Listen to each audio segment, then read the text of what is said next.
네, 창세기 16장입니다. 봉독하겠습니다. 창세기 16장. 아브라함의 아내 사레는 출산하지 못하였고 그에게 한 여종이 있으니 애굽 사람이요 이름은 하갈이라. 사레가 아브라함에게 이르되 여호와께서 내 출산을 허락하지 아니하셨으니 원하건대 내 여종에게 들어가라. 내가 혹 그로 말미암아 자녀를 얻을까 하노라 하매 아브라함이 사레의 말을 들으니라. 아브라함의 아내 사레가 그 여종 애굽 사람 하갈을 데려다가 그 남편 아브라함에게 첩으로 준 때는 아브라함이 가나안 땅에 거주한 지 10년 후였더라. 아브라함이 하갈과 동침하였더니 하갈이 임신하매 그가 자기의 임신함을 알고 그의 여주인을 멸시한지라. 사레가 아브라함에게 이르되 내가 받는 모욕은 당신이 받아야 옳도다. 내가 나의 여종을 당신의 품에 두었거늘 그가 자기의 임신함을 알고 나를 멸시하니 당신과 나 사이에 여호와께서 판단하시기를 원하노라. 아브라함이 사레에게 이르되 당신의 여종은 당신의 수중에 있으니 당신의 눈에 좋을 대로 그에게 행하라 하매 사레가 하갈을 학대하였더니 하갈이 사레 앞에서 도망하였더라. 여호와의 사자가 광야의 샘물 곁 곧 술길 샘 곁에서 그를 만나 이르되 사레의 여종 하갈아 내가 어디서 왔으며 어디로 가느냐. 그가 이르되 나는 내 여주인 사레를 피하여 도망하나이다. 여호와의 사자가 그에게 이르되 내 여주인에게로 돌아가서 그 수하에 복종하라. 여호와의 사자가 또 그에게 이르되 내가 내 씨를 크게 번성하여 그 수가 많아 셀 수 없게 하리라. 여호와의 사자가 또 그에게 이르되 내가 임신하였은즉 아들을 낳으리니 그 이름을 이스마엘이라 하라. 이는 여호와께서 내 고통을 들으셨음이니라. 그가 사람 중에 들락이 같이 되리니 그의 손이 모든 사람을 치겠고 모든 사람의 손이 그를 칠지며 그가 모든 형제와 대항해서 살리라 하니라. 하갈이 자기에게 이르신 여호와의 이름을 나를 살피시는 하나님이라 하였으니 이는 내가 어떻게 여기서 나를 살피시는 하나님을 배웠는고 함이라. 이러므로 그 샘을 부엘라 헤로이라 불렀으며 그것은 가데스와 베렛 사이에 있더라. 하갈이 아브라함의 아들을 낳음에 아브라함이 하갈이 낳은 그 아들을 이름하여 이스마엘이라 하였더라. 하갈이 아브라함에게 이스마엘을 낳았을 때에 아브라함이 86세였더라. 아멘. 네, 오늘 창세기 16장의 말씀을 통해서 이스마엘의 출생이라는 제목으로 이렇게 은혜를 나누겠습니다. 우리는 성령 충만했을 때, 그래서 하나님의 인도를 받을 때는 어떤 것도 문제가 되지 않죠. 그런데 성령 충만하지 않을 때 우리의 연약한 부분들을 사단이 계속해서 파고들게 됩니다.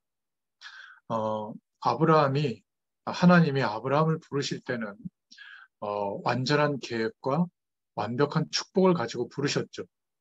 창세기 12장 1절부터 3절에 보면 복의 근원으로 하나님의 복으로 부르셨습니다.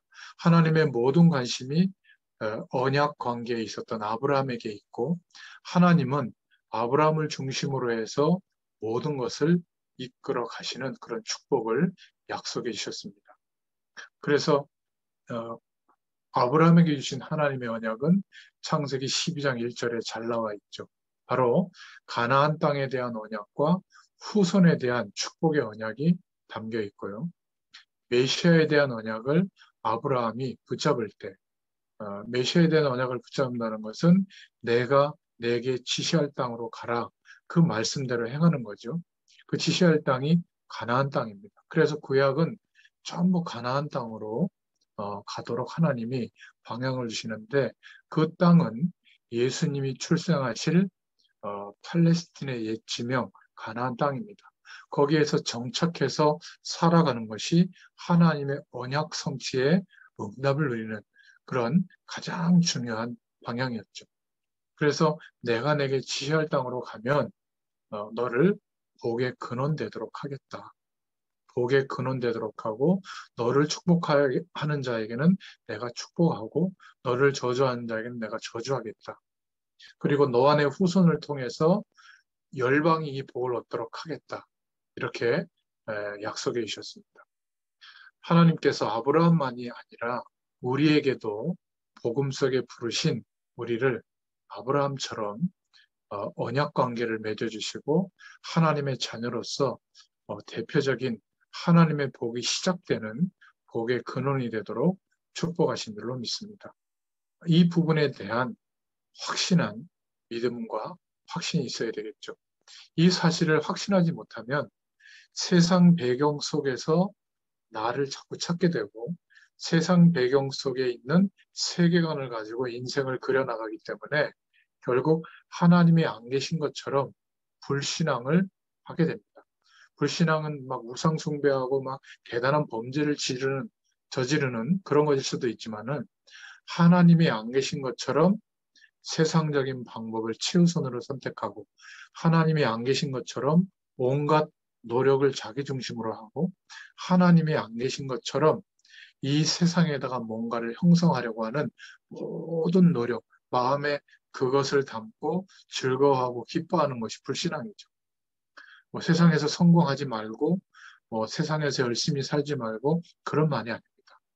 그러니까 아브라함은 하나님의 엄청난 축복의 약속을 받은 그런 어마어마한 사람이었는데 100세에 아들 낳을 것을 약속하셨단 말이에요. 근데 생물학적으로 도저히 믿으려고 해도 믿을 수가 없기 때문에 결과적으로는 하나님께서 하실 것을 인정하고 믿는 것보다는 그래서 조카 롯을 통해서 언약적 축복을 이어가려고 롯과 동행하게 되고 또 가나안에 도착했을 때 환경이 열악하니까 기근이 들어서 또 애굽에 내려가서 결국 애굽에 내려가서 자기 부인을 바로 왕에게 뺏기게 됐을 때 하나님께서 바로 왕에게 꿈에 나타나셔가지고 원상복귀 시키시죠. 그때 애굽에서 나올 때 재물을 다 주고 그 바로 왕이 애굽에 있던 하갈이라고 하는 이방 여인을 몸종으로 이제 데리고 오게 된 거예요. 결국 하나님의 언약이 이루어질 것을 확신하지 못하고 애굽으로 내려가서 결국은 그 결과로 데리고 온 몸종으로 데리고 온 사례의 몸종인 이방 여인 이 룻이 결국 룻과 그 이방 여인 하갈이 불신앙의 이제 씨앗이 돼서 결국은 분쟁하게 되고 또 개인과 가정과 이 아브라함의 가문에 이제 불신앙의 결과들이 재앙으로 이제 나타나게 되는 것을 보게 됩니다. 결국 사단은 불신자에게 찾아와서 역사하기보다는 믿는 우리에게 찾아와서 하나님이 안 계신 것처럼 불신앙을 우리의 마음과 생각 가운데 불어넣는 것이죠. 결국 하나님이 안 계신 것처럼 판단하고 결정하고 노력하면 그렇게 신앙 안에 있는데도 불구하고 실패가 올 수밖에 없는 인생이 됩니다. 도저히 어울릴 것 같지 않는 저주와 재앙이 믿는 하나님의 백성들에게도 잠깐 찾아올 수밖에 없는 거죠. 하나님이 말씀하신 대로 이루실 것을 확신하지 못하면 결국 사단에게 속게 됩니다.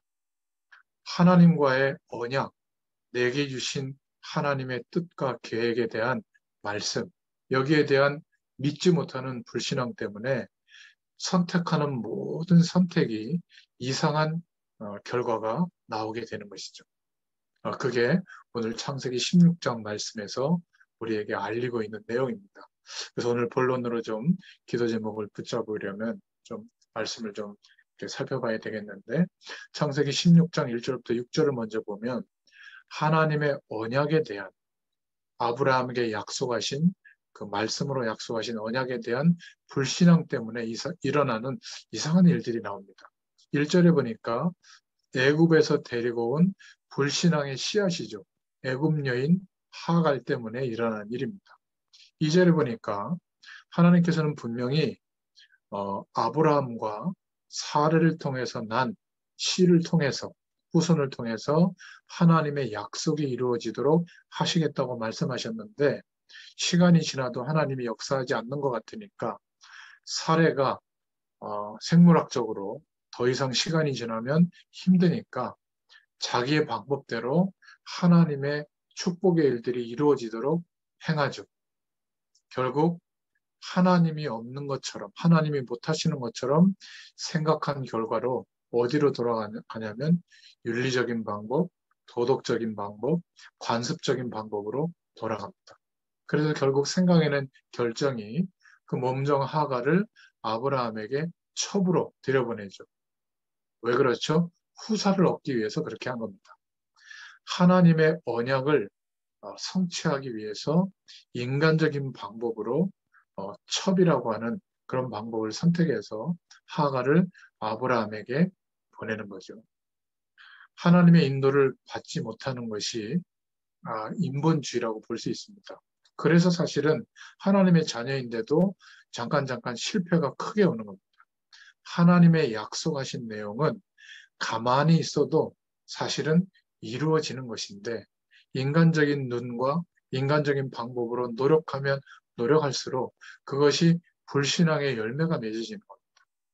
하나님의 언약, 하나님의 말씀은 반드시 이루어진다고 하는 확신이 우리에게 있어야 될 줄로 믿습니다. 하나님의 약속, 하나님의 말씀에 대한 언약에 대한 불신 때문에 종교적이고 사람들이 행하는 관습적인 태도와 인간적인 방법으로 우리 인생의 일들을 결정했을 때 그러나 반드시 그 결과가 따라오는 것을 보게 됩니다. 그래서 결국에는 하갈이 임신을 했는데 사제를 보니까 임신을 하지 못하는 여주인 사례를 멸시하는 겁니다. 참 의외의 결과가 나타나는 거죠. 5절에 보니까 아브라함의 잘못은 뭐라고 볼 수 있죠? 하나님과의 약속을 의지해야 되는데 사랑하는 사례의 말을 하나님과의 약속보다 하나님을 신뢰하는 것보다 사례의 말을 더 받아들인 겁니다. 우리가 성령의 인도를 정말 잘 받아야 되겠죠. 6절에 보면 아브라함의 모습 이것을 통해서 왜 이런 가정에 문제가 일어났을까? 문제의 원인과 결과가 어디에 있었는지 보여집니다.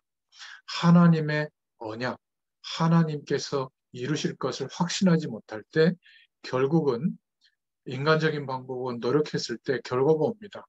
결국은 태어난 이스마엘과 또 나중에 이삭의 후예들, 이스마엘의 후예들이 지금까지도 어마어마한 대립과 전쟁과 다툼을 벌이고 있는 것을 보게 되죠. 후손에게까지 그런 불신앙의 결과가 오게 됩니다. 그래서 하나님의 언약은 반드시 하나님께서 이루시는데 언제 이루시느냐? 우리의 시간적인 계산이 아니라 하나님이 약속하시고 그 약속을 이루시는 하나님의 시간표에 의해서 반드시 성취된다는 것을 믿어야 됩니다. 아브라함과 사레가 믿지 못할 그런 상황이죠, 사실은. 오랜 시간, 1년, 2년이 아니라 너무나 오랜 시간을 기다렸고 정말 100세나 돼서 아들을 주실까? 생물학적으로 불가능한데 그래서 어쩔 수 없이 하나님의 시간표를 기다리지 못한 겁니다. 그런데 성경은 그것이 바로 불신앙이요. 우리의 경험과 지식으로 출발하는 인본주의의 결과인 것이죠. 우리의 많은 노력은 하나님의 영광을 위해서 성령의 인도를 받을 때는 의미가 있는 것이지만 하나님의 시간표를 기다리지 못해서 불신앙의 결과로 한 열심은 반드시 불신앙의 열매로 실패로 다가오게 됩니다. 그래서 우리는 인생을 통해서 성령의 인도하심보다 앞서간다거나 성령의 인도하심을 따라가지 못하고 불순종하는 그런 모든 것이 다 불신앙이죠.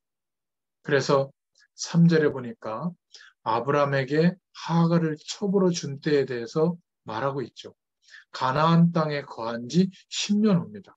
사실은 오래 기다렸죠. 16절에 보니까 이스마엘을 낳을 때가 언제냐면 아브라함의 나이 86세입니다. 갈대아 우르를 떠난 지 11년 만에 이스마엘을 얻게 된 것이죠. 그런데 하나님께서 약속하신 생명의 씨, 언약적 축복의 씨앗, 그 자손은 이삭은 언제 출생했냐면 아브라함의 나이 100세 때 출생하게 됩니다. 기억해야 됩니다. 하나님의 언약은 반드시 성취되어집니다. 하나님께서 나를 복음 속에 부르시고 깨닫게 하시고 믿음으로 확정하게 해주신 신앙 고백을 하게 하신 하나님의 계획은 나의 인생의 시간 안에 하나님의 시간표가 되면 반드시 이루어지기 때문에 기다려야 됩니다. 무엇을 하면서요? 하나님과 함께하는 축복을 누리는 그 은혜 속에서 기다리면 됩니다. 예수님이 승천하실 때 마가다락방 제자들에게 초대교회 성도들에게 무엇이라고 말씀하셨죠?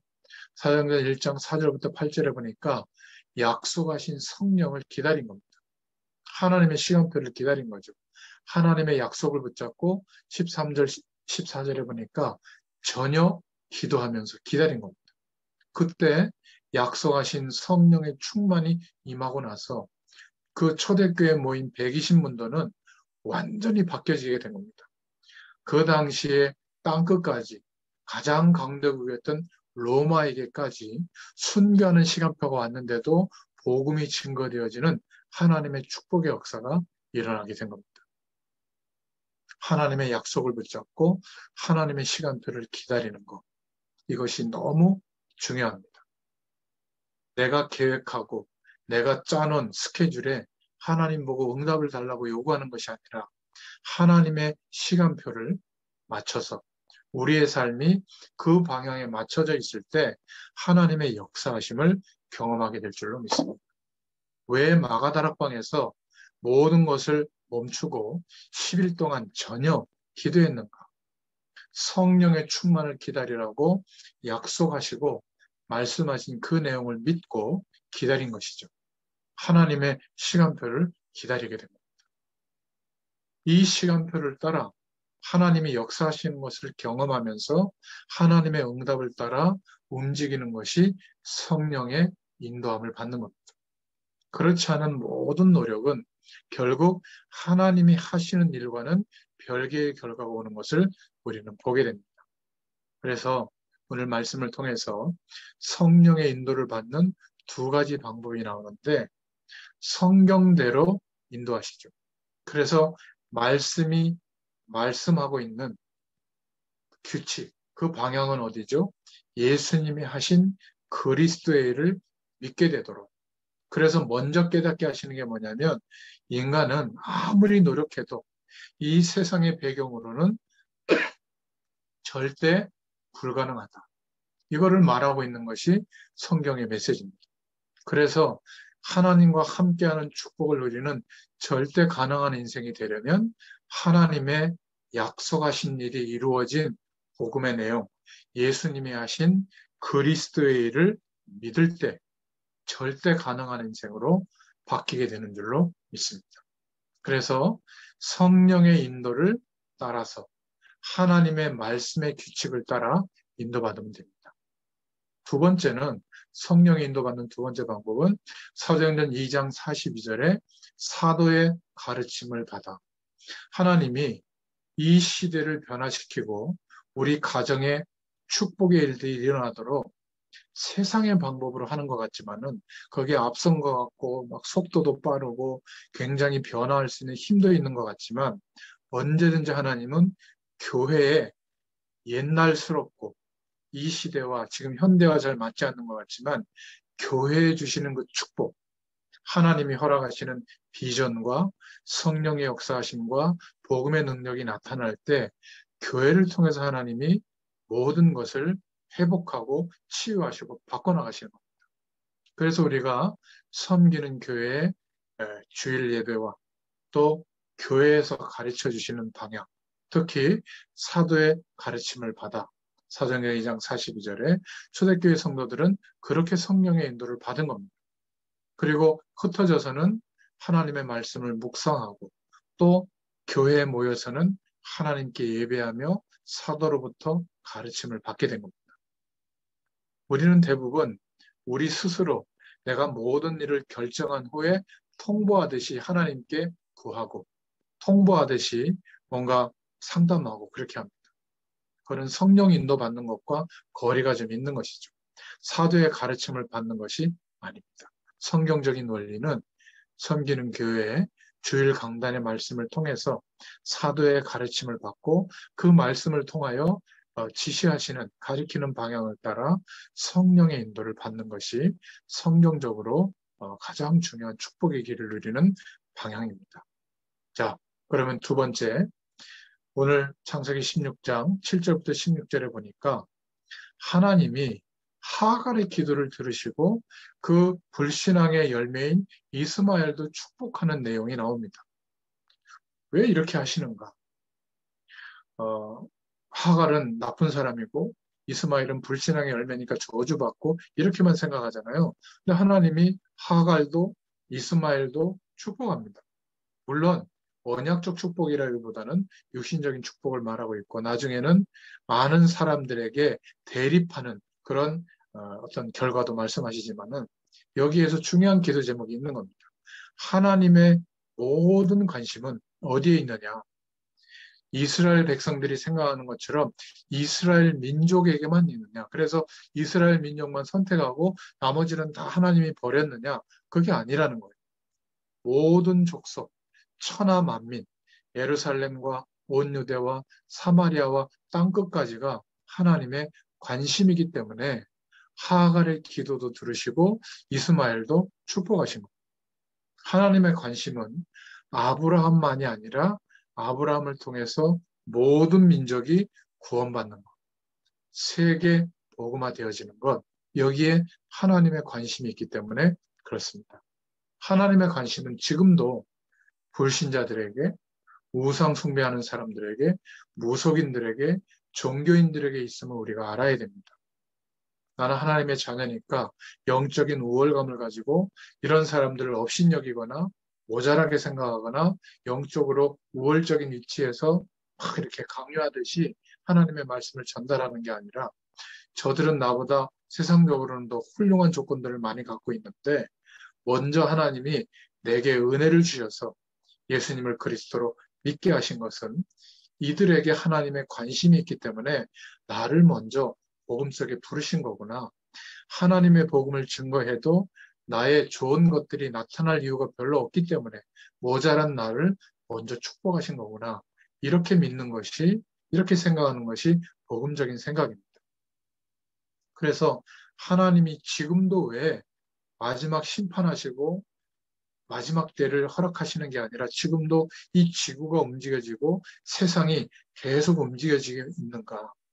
택하신 자들이 아직 남아있기 때문에 그들을 구원하시는 하나님의 시간표가 아직 있기 때문에 그렇습니다.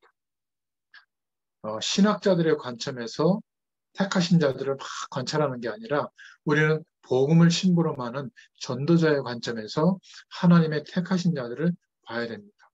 그들이 누구죠?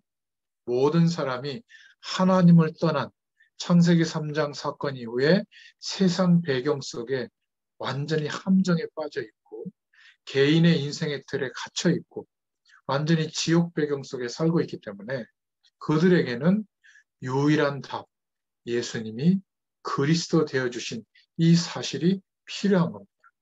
바로 그 사람들이 하나님의 관심의 대상이죠.